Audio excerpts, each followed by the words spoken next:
আজ বন্ধুরা শুক্রবার আমি একটা আমার মানে সাংসারিক জীবনে আমাকে একটা উপহার দিয়েছে আমার সন্তোষী মা। সবার আগে আমার কাছে সন্তোষী মায়ের অনেকে, আমি আমার মায়ের পরে স্থান দিয়েছি আমার সন্তোষী মার।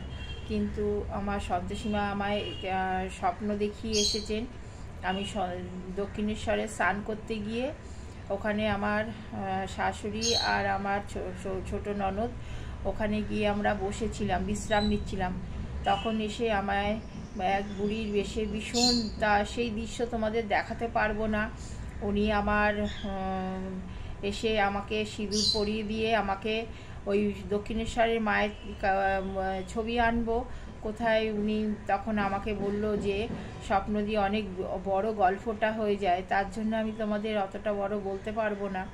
তবে আমি ওখান থেকে একটা দক্ষিণেশ্বরের মায়ের ছবি আনার ইচ্ছা ছিল।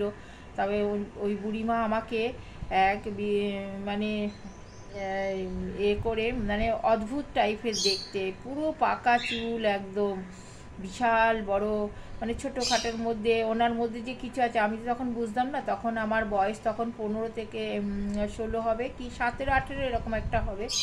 আমার মেয়ে তখন সবে হয়েছে। আমি স্নান করতে গেছিলাম আমাদের ওখানে, স্নান করতে গিয়ে স্নান করে এসে, মেয়ে বাচ্চা কাচ্চা হওয়ার পরে স্নান করে এসে পুজো দিতে হয়। আমি আমার শাশুড়ি মায়ের সঙ্গে গেছিলাম। তখন আমি আমার সন্তোষী মার, বুড়িমা আমাকে বলল যে সন্তোষী মার ছবি নিয়ে যেতে। সেই থেকে আমি পুজো করি, সেই থেকে আমার ওই সন্তোষী মায়ের ওর ভক্তি শ্রদ্ধা।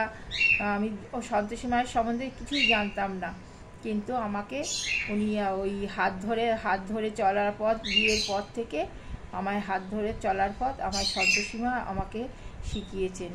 আর তার ছোটোবেলায় তো আমার মা ছিলই, সে তার কাজ তো সে করেছেই, কিন্তু তারপরে বিয়ের পর থেকে আমার সব সময় আশেপাশে আমার দুই মা না, সরি 3 মা।